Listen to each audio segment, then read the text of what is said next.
Dear colleagues, let me present to you a strategy for successful integration of eDNA-based methods in aquatic monitoring, resulting from workshops organized by the signatories of this communication. The inclusion of new DNA-based method in monitoring practices is not straightforward, and it requires harmonized action at national and international levels. In order to foresee and stimulate such a process, INRAL and the European network the Aquanet organized prospective workshops involving members of the Aquanet and Ecostat and other environmental biomonitoring stakeholders from different European countries. 8 online workshops were organized in March and April 2020. Their objectives were to identify actions to be taken in the different countries, identify possible collaboration and mutualization between countries, and the steps to be taken at the EU level, elaborate a shared roadmap. The strategy developed within the Franco-Swiss Interreg SINAQUA program served as a starting point for the exchanges. As you can see from the map, the 51 participants came from a wide range of countries.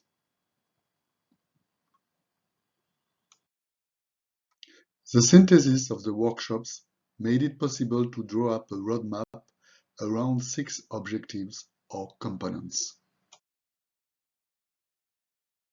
The first one is to develop an adaptative approach for steady implementation of new methods.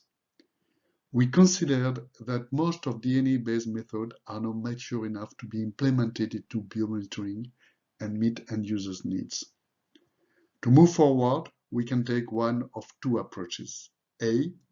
Wait until the method is fully tested, evaluated, and calibrated, but optimization of a method is an endless task. At what stage would you consider that development is sufficient to move to the operational phase, even if questions remain? B. You adopt an adaptative approach. Then harmonization and comparability of the method will be the challenge you'll have to face. Although no prior choice had been made, the workshop were more interested by the second approach. Another component is to demonstrate effectiveness and benefit of DNA-based methods. Beforehand, we have to understand what are the real information needs of managers.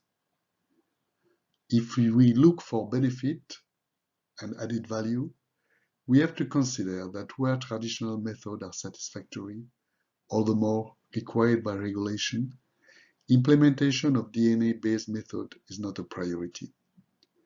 Therefore, we should focus on topical management issues not yet addressed by regulatory monitoring, such as 1. Monitoring impact of restoration, monitoring biodiversity, invasive or endangered species. 2. Developing new metrics to measure impacts of multiple pressure on the environment in order to deliver ecological diagnosis. 3. Providing tools where biological assessment methods are lacking, for instance, groundwater, transitional waters, or monitoring usually neglected water bodies like small streams. Development of new indices adapted to the data acquired by DNA-based method is necessary. Last but not least, DNA-based methods implementation should be an opportunity of reducing the differences between European regions and countries. Then we should provide best practice guidelines and standards. We need intercalibration, some kind of standardization at national and European levels. But standardization may come up against several problems related to heterogeneity of national or even regional situation, the complexity and delays of such a process, the risk of developing standards unsuited to the operational context, the risk of freezing the situation without taking advantage of new innovations. Therefore, we recommended to develop a flexible approach consisting of producing guidelines and guides to good methods and practices for an overall framing and to impose method and standardization for certain key stages such as sampling. At the national level, a reference laboratory or body could be the guardian of quality, responsible for training people, implementing intercalibration, testing new methods. These laboratories should coordinate at European level. European collaboration is also needed on reference databases. Communication and training have to be exemplary and very effective.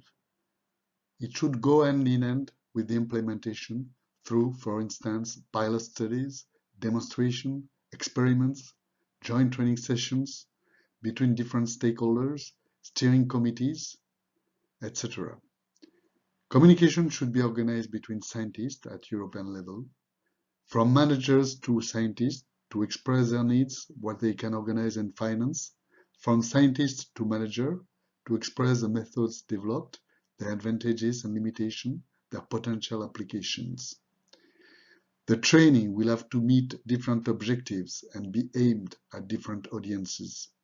Basic knowledge for all types of stakeholders, deeper and more precise knowledge for the staff of organizations that supervise and manage the deployment of this method, such as administrations, standardization bodies, etc. They should develop the capacity to control quality of contractors and result traceability. Full mastery of these techniques for the service providers and laboratories that implement. Then it's important to back the profound change the environmental biomonitoring sector will undergo. First, it's important to create the condition so that private companies invest and get involved in this rapidly evolving technology and approaches through regulatory demand, financing, etc. We must not lose expertise in taxonomy and ecology. We have to make sure that data interpretation and ecological conclusion based on DNA-based method are done by ecologists, which should remain in the staff of administration and operators. This leads to a broader question. We have to demonstrate that the implementation of DNA-based method is not only a cost-effective solution, but that it can be used to improve the biomonitoring and provide more information, useful for decision makers, and in line with citizens' concerns, such as climate change. Working together at the European level would be useful to share costs and benefits from different experiences. Efforts have to be harmonized at European level. We need to create a platform for collaboration between EcoStat and scientists working on DNA-based methods, to discuss and advance their implementation, to provide guidance and encourage, if necessary, member states to develop these methods. It could be an EcoStat subgroup, for instance.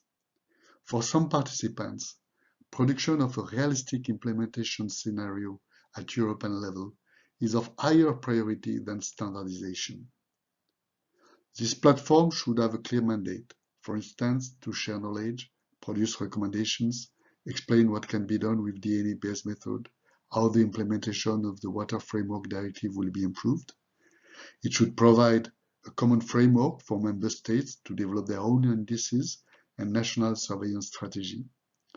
It should help obtaining national and European funding to finance applied research projects such as transboundary joint research surveys. In this perspective, the Aquatic Steering Committee wished to set up a new cost action aligned to the first one and dedicated to implementation. To conclude, I leave you read this visualization of the 6 components.